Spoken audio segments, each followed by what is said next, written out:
నమస్కారం. వారధి వారాహి వార్తలు విశ్లేషణ కార్యక్రమానికి స్వాగతం.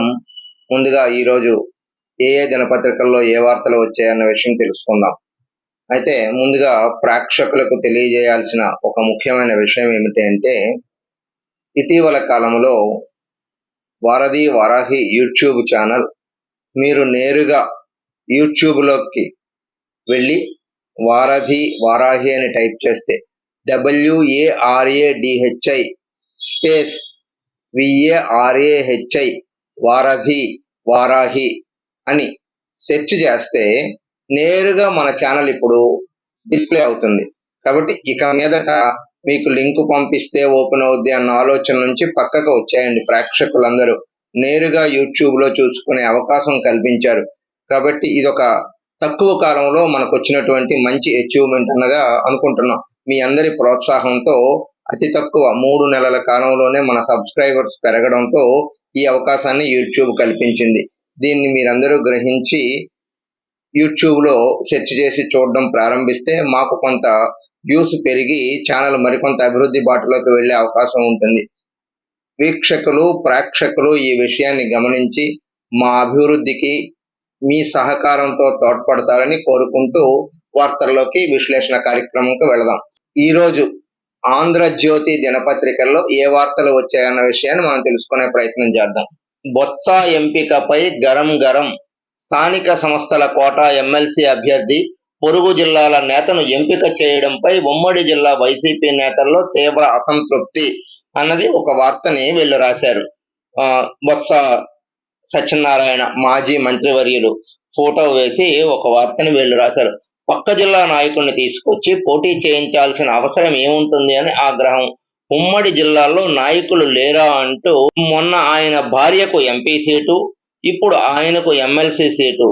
ఎన్నిక అనివార్యమైతే బొత్స విజయం కోసం ఎంతమంది మనస్ఫూర్తిగా ఓటు వేస్తారన్నది అనుమానమే అన్నది వీళ్ళ సారాంశంగా ఒక వార్తను రాశారు.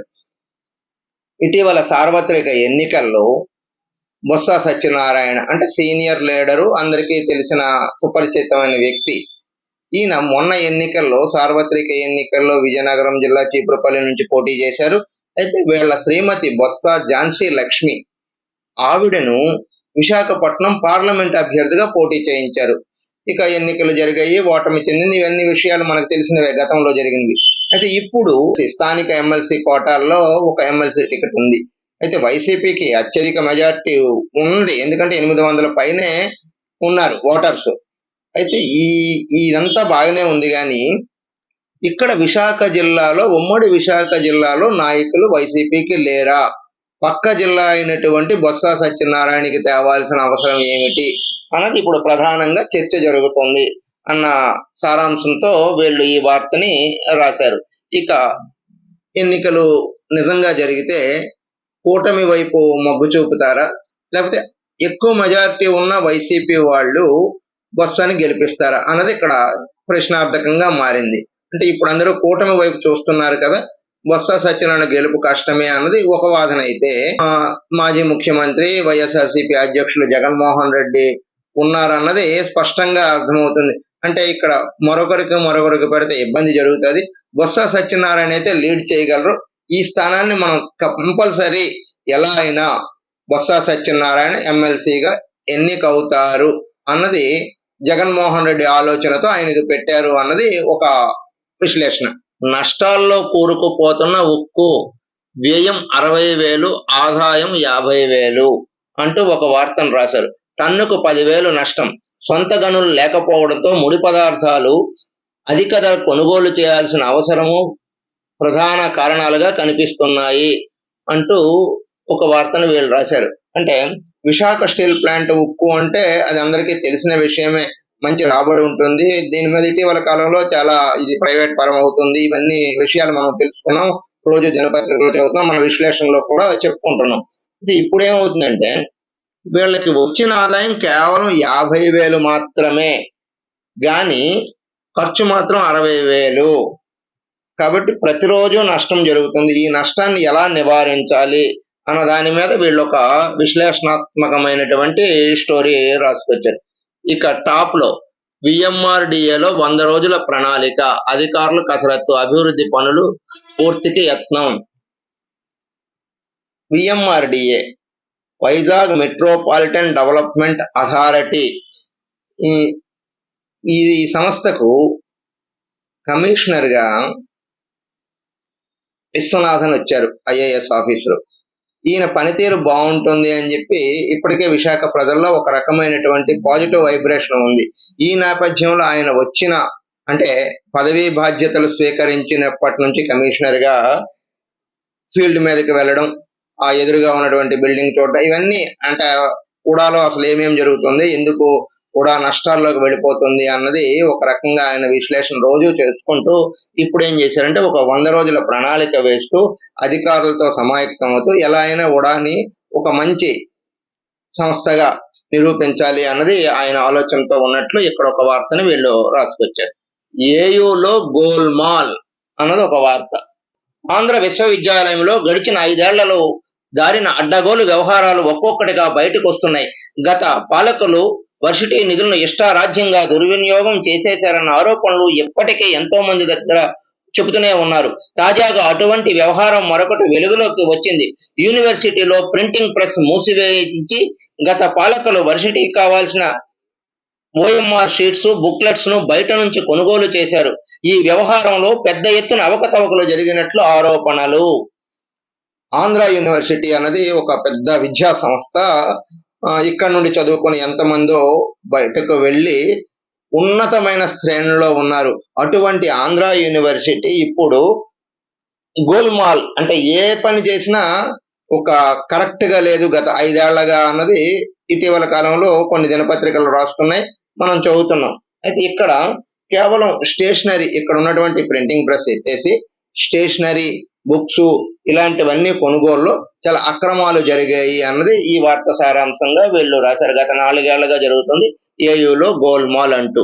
వైద్యం అందించకుంటే ఆసుపత్రులపై చర్యలు. ఎక్కడైనా ఇబ్బందులు ఉంటే నాకు ఫిర్యాదు చేయవచ్చు. పథకం కింద 25 లక్షల వరకు ఉచితంగా వైద్య సేవలు.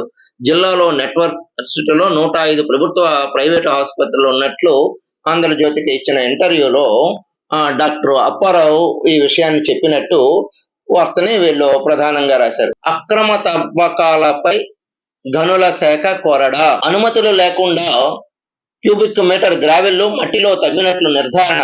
ఎండాడ్లో అనుమతి లేకుండా హైగ్రేవా తవ్వకాలు. 5.43 కోట్లకు డిమాండ్ నోటీసు ఇచ్చారు అన్నది ఇక్కడ ఎర్రమట్టి దెబ్బల ఫోటో వేస్తూ, ఎర్రమట్టి దెబ్బల వద్ద ఎలా ధ్వంసం అవుతుందా అన్నది ఒక ఫోటో వేస్తూ అక్రమ తవ్వకాలపై గనుల శాఖ కొరడా. ఇటీవల జరిగినటువంటి పరిణామాలన్నింటినీ దృష్టిలో పెట్టుకుని గనుల శాఖ నోటీసులు జారీ చేసినట్టు ఇక్కడ ఒక వార్తని వీళ్ళు ప్రధానంగా రాశారు. ఇళ్ల నిర్మాణం వేగవంతం, 100 రోజుల్లో ప్రణాళికలు అన్నది ఒక జిల్లా కలెక్టరు నిన్న ఒక ప్రెస్ నోట్ రిలీజ్ చేస్తే వాళ్ళు ఈ వార్తని ఇది రాసుకొచ్చారు. ఈనాడు దినపత్రిక ఏ వార్తలు రాశారా అన్న విషయాన్ని మనం తెలుసుకునే ప్రయత్నం చేస్తాం. యువత భవితకు బంగారు బాట అంటూ ఒక వార్తను రాశారు. ఈనాడు దినపత్రిక Andhra University vice chancellor, AU incharge VC ఆచార్య శశిభూషణ్ రావుతో ప్రత్యేక ఇంటర్వ్యూ ఈనాడు దినపత్రిక వారు చేసి ఆ సారాంశాలన్నింటినీ వీళ్ళు రాశారు. ఆయన ఏం చెప్పారు, ఏంటి 135 కంపెనీలు ఎలా వచ్చాయి, ఇవన్నిట్లో ఆయనతో ఒక ముఖాముఖి కార్యక్రమాన్ని ఏర్పాటు చేసి వార్తను ప్రధానంగా రాశారు. ఇక చెప్పింది నేత, మారింది జాబితా అంటూ మరొక వార్తని వీళ్ళు ఇక్కడ రాసుకొచ్చారు. భూ సమీకరణ పరిహారం పంపిణీ వైకాపా దాంట్లో జరిగింది అన్నది ఒక వార్తని వీళ్ళు రాశారు. ఇక వైకాపా నాయకుల భూ కబ్జాపై 4వ సదస్సు అంటూ ఒకటి ఇక్కడ రాశారు. రాష్ట్రంలో వైకాపా నాయకుల భూ కబ్జాపై ఈ నెల 4వ తేదీన అన్నమయ్య జిల్లా మదనపల్లెలో సదస్సు నిర్వహిస్తున్నట్లు సిపిఐ రాష్ట్ర కార్యదర్శి కె రామకృష్ణ తెలిపారు. నిన్న సిపిఐ రామకృష్ణ విశాఖ నగరంలో ఒక విలేకరుల సమావేశం ఏర్పాటు చేసి వైసీపీ నాయకులు భూ కబ్జాలు ఏ విధంగా చేశారు అన్న దానిపైన ఒక సదస్సు ఏర్పాటు చేస్తున్నట్లు, అన్నమయ్య జిల్లా మదనపల్లిలో ఈ సదస్సు ఏర్పాటు చేస్తున్నట్లు విశాఖపట్నం విలేకరుల సమావేశంలో ఒక వార్తని వీళ్ళు రాసుకొచ్చారు. రోడ్డు ప్రమాదాల నివారణపై ప్రత్యేక దృష్టి అంటూ పోలీస్ కమిషనర్ మాట్లాడుతున్నట్టు కలెక్టర్ హరిహేంద్ర ప్రసాద్, చిత్రంలో police commissioner Shankhabhadra Bagchi commissioner Sampath Kumar అంటే జీవీఎంసీ కమిషనర్ వీళ్ళందరూ నిన్న ఒక సెమినారు కలెక్టరేట్ లో జరిగితే దానికి సంబంధించి ఒక ఫోటోను వేస్తూ రోడ్డు ప్రమాదాల నివారణకు ప్రత్యేక చర్యలు తీసుకోవాలి అన్నది సారాంశంగా వీళ్ళు ఒక వార్తని రాశారు. అమ్మో దోమకాటు, పెరిగిన మలేరియా, తగ్గని డెంగ్యూ కేసులు అంటూ ఒక వార్తని వైద్య సిబ్బందికి సంబంధించి వైద్యానికి సంబంధించి ఒక వార్తని వీళ్ళు రాశారు. దోమకాటు వల్ల ఇబ్బందులు జరుగుతున్నాయి, దీన్ని యాక్షన్ తీసుకోవాలి అని చెప్పి ఒక అవేర్నెస్ వార్త అనమాట ఇది. ఈ వార్తని వీళ్ళు రాసుకొచ్చారు. ఇక సాక్షి దినపత్రికలో ఏమి రాశారు అన్నది ఒకసారి మనం చదువుకునే ప్రయత్నం చేద్దాం.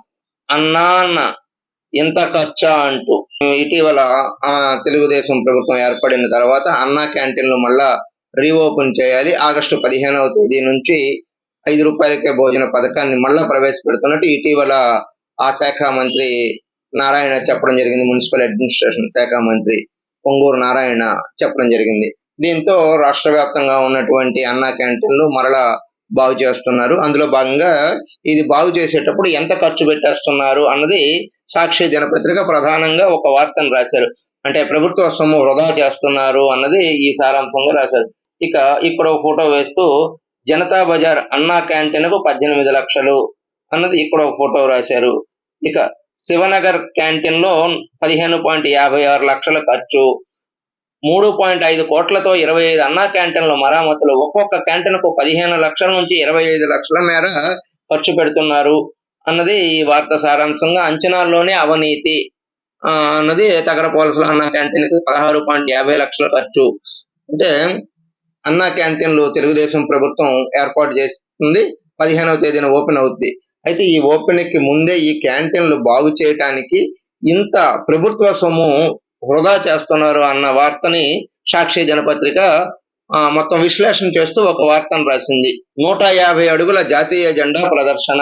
నిన్న జాతీయ జెండా రూపకర్త పింగళి వెంకయ్య 148వ జయంతిని పురస్కరించుకొని స్వామి వివేకానంద సేవా సంస్థ వారు 100 అడుగుల ఒక జెండా జాతీయ జెండాని బీచ్ రోడ్ లో ప్రదర్శన చేసినట్టు ఫోటో వేసి రాశారు. ఆస్తి కోసం తమ్ముడికి మోసం. ఆస్తిని కాజేసేందుకు ప్రభుత్వ విభాగంలో కుమ్మక్కై జీవీఎంసీ తహసీల్దార్ ఈపీడీఎస్ల నుండి ఫేక్ డాక్యుమెంట్లు సృష్టించి నలుగురిని అరెస్ట్ చేసిన 4th టౌన్ పోలీసులు. ఆస్తి కోసం తమ్ముడికి మోసం చేసిన ఘటనలో నలుగురిని నిన్న 4వ పట్టణ పోలీస్ స్టేషన్ లో అరెస్ట్ చేసినట్లు ఈ వార్త సారాంశంగా వచ్చింది. ఇక చంద్రబాబు ఎన్నికల హామీపై పోరాటం. సిపిఎం రాష్ట్ర కార్యదర్శి రామకృష్ణ ఎన్నికల హామీల్లో చంద్రబాబు ఏమి ఇచ్చారు, దానిపైన మేము పోరాటానికి సిద్ధం అవుతున్నాము అన్నది ఈ వార్త సారాంశంగా రాశారు.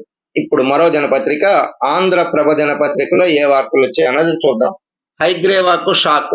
హైగ్రేవా భూముల వ్యవహారంలో గనుల శాఖ కొరడ, అక్రమంగా త్రవ్వకాలు జరపారంటూ నిర్ధారణ, 5.43 కోట్ల జరిమానా విధింపు, 15 రోజుల్లో చెల్లించాలని ఆదేశం అంటూ వచ్చారు. అంటే హైగ్రేవా భూముల వ్యవహారంలో గనుల శాఖ ఇటీవల ఒక నోటీస్ పంపించింది హైగ్రేవా సంస్థకి, అక్రమంగా తవ్వకాలు చేశారు, దీనికి సంబంధించి 5.4 కోట్లు నష్టపరిహారం చెల్లించాలి అన్నది ఇక్కడ నిన్న జరిగినటువంటి విషయాన్ని వీళ్ళు బ్యానర్ ఐటమ్ గా రాసుకున్నారు.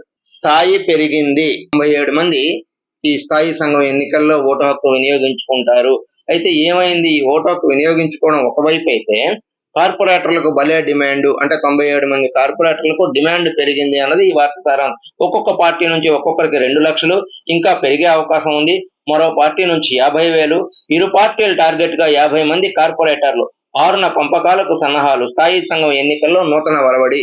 ఇప్పటి వరకు స్థాయి సంఘం ఎన్నికలకు జరిగే మున్సిపల్ కార్పొరేషన్ సంబంధించి రావడం, ఆ కార్పొరేటర్ ఓటు వేసి వెళ్ళిపోవడం అయిపోయింది. ఇటీవల జరిగినటువంటి ఎన్నికల్లో తెలుగుదేశం కూటమి ప్రభుత్వం గెలవడంతో ఇప్పుడు స్థాయి సంఘం ఎన్నికలు కొంత హైప్ క్రియేట్ అయ్యాయి. అంటే ఇప్పుడు కార్పొరేటర్లు ఎవరు ఎటువైపు వేస్తే వాళ్ళు గెలుస్తారు. 97 కార్పొరేటర్లు ఇప్పటికే చాలా అధిక శాతం మంది పాత వైసీపీలో ఉన్నారు.